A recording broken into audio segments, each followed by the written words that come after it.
Okay, if you've noticed a change in the sound quality, it's because I'm trying for the first time my Hollyland Lark M1, which is lavalier mic, only it is remote, it is wireless. So let's just get on with this. Right, okay, for this one you'll need some puff pastry, a sheet of puff pastry, and you'll need an amount of leftover pasta sauce. This is a beef pasta sauce I made, like a Sunday sauce. It's got garlic, onions, tomato, and green peas. I like using garden peas in my pasta sauce, but it's leftover, so it's going to make a nice little pie filling.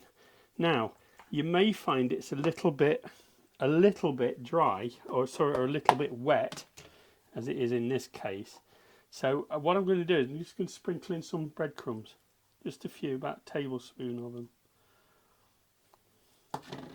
and that helps to soak up any excess moisture, and it also gives the pie filling quite a nice texture by adding a little bit. These are just panko breadcrumbs, so by adding a little bit of breadcrumbs to it, you can soak up any excess moisture. Now this is a cold filling, and it's important to use cold fillings when you make pies. So if you cook the filling, make sure you let it go completely cold before you use it. I have made that mistake in my earlier life and in some of my earlier videos, so I'm correcting it here. I'm just going to add a bit more. Like I said, these are panko breadcrumbs, but you can just save up your crusts that you cut off, or your dry crust from your loaf of bread, and just run it through your food processor for a few seconds until it's breadcrumbs. No point in going out and buying things you've already got in the house. But these are panko breadcrumbs left over from when I did a video that required them. And I'm just going to let that sit there while I sort out the pastry. And as I find with these sheets, they have a wet side and a dry side. The dry side is generally the one this side, and the wet side is the one that's against the paper. So what I want to do is just roll that out and flip that upside down. So I've effectively got the dry side to the bottom. Now be careful with these bits, because when the pastry is cold, like this is, they can be a little bit treacherous, and you don't want to be splitting it up. So a bit of finger warmth in the joint, and then roll it flat. Shouldn't affect the pie too much. Then I'll flip that over and have the wet side facing me, as it were, and then I lift that off. So it's fairly simple to do this one. I'm going to try to make 4 small pies out of this, because then it goes a lot further. So let me cut that in half, and I'm using the back of the knife so that it doesn't blunt it. And I'll do the same this way. It's going to be around there. Try and get it a bit straighter than I've done with that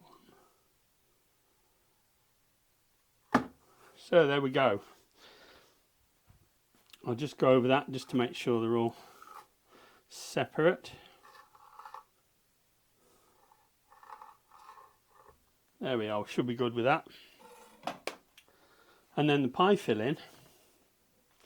Now you've got to be careful, you can't use too much here. And you want to drop it in from about the halfway point down, leaving an edge of about a centimetre, or just under half an inch. And you'll find with this, a little goes quite a long way.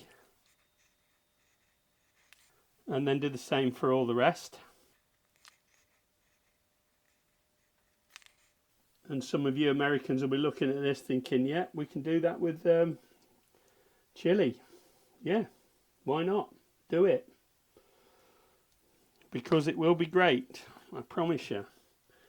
So I'm using a puff pastry sheet because I think for little pies, these little pies, it gives a better, it's a better pie altogether. It's a nicer eating experience, I think, with a bit of puff pastry.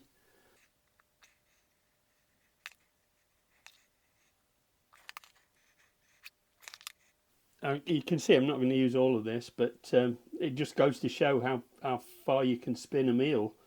I mean, that was about 225 grams of minced beef, round about that, which I turned into a sauce. Added some peas, added a bit of there's a bit of bacon in there as well, and I've had, this will be 2, possibly 3 meals already, and they've still got that left for another pie or for a quick lunch. So it really does go a long way, and you can eke out much better than you think if you stop throwing stuff away. Find a way to use it. Okay, you cheese lovers are going to love this, because just off camera I chopped up some cheese, and this is a sharp cheddar. You can use mozzarella, you can use whatever cheese you like, but I like a sharp cheddar in mine. And I just push that down so that it drops into the pie. Right, the next bit is quite easy. Okay, I'm just going to wet down the pie round the edges where it'll all join up. I just do that with a bit of wet on my fingers, using a little glass, and that'll help the pie stick together. And this way we've got no wastage. We're not cutting any pastry away. We're trying to use all the pastry, make the most of it, and then we just take one end like a blanket, pull it over to meet at the other end, and now you can press that down initially, but make sure you're expelling all the air from the pie as well while you do so. And you press it down on the edges, express all the air. The next thing I want to do is I want to go around that with the tines of a fork, and I like to keep a bit of water around in case. Then I just go round that, the edges of that, with the tines of a fork, leaving it neat and connected like so.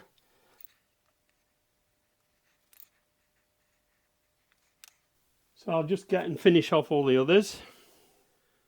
So quick recap. We made sure the filling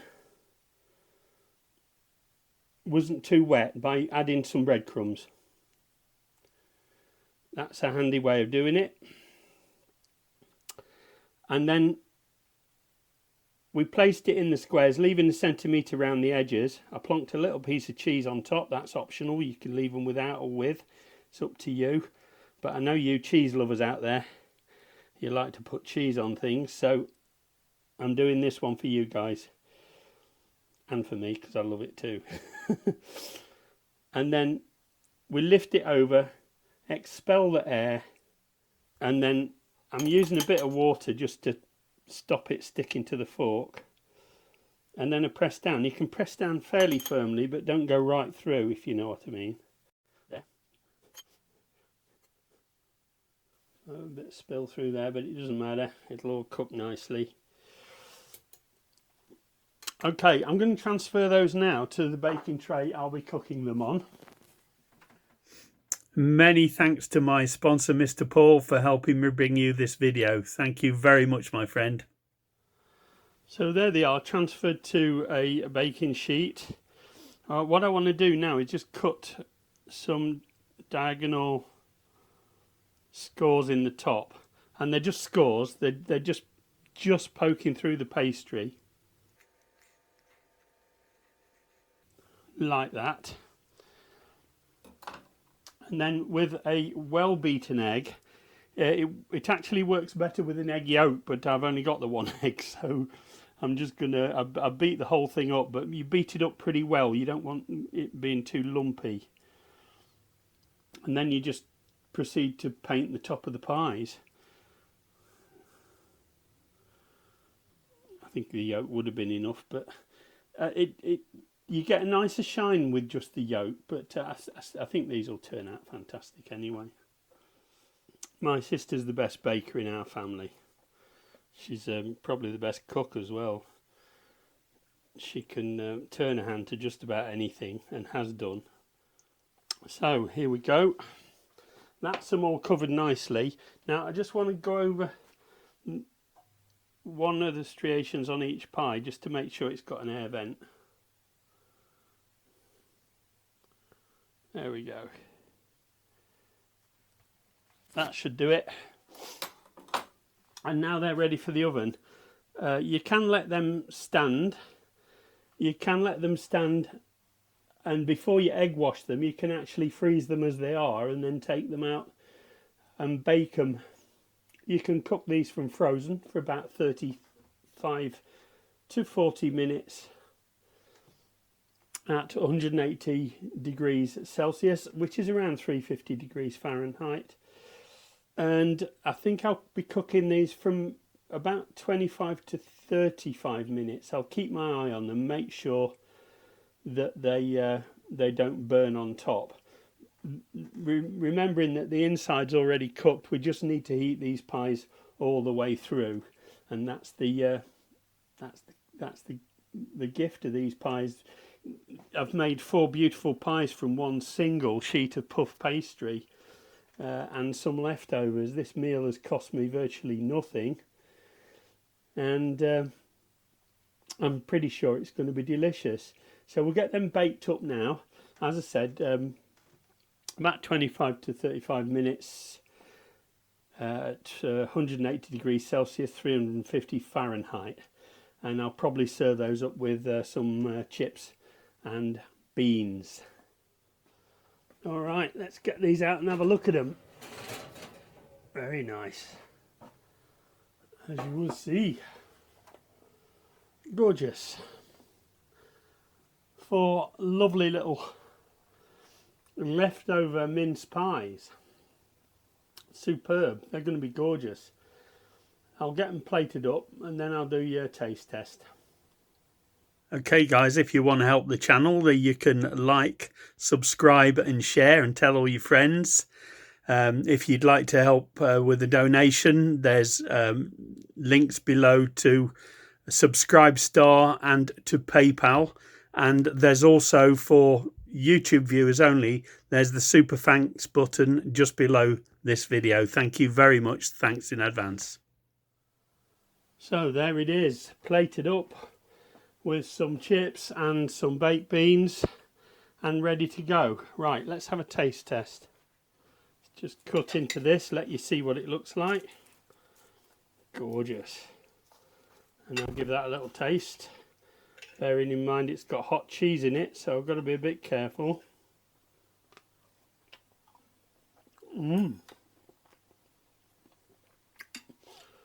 That, boys and girls, is pretty good. Thanks for watching.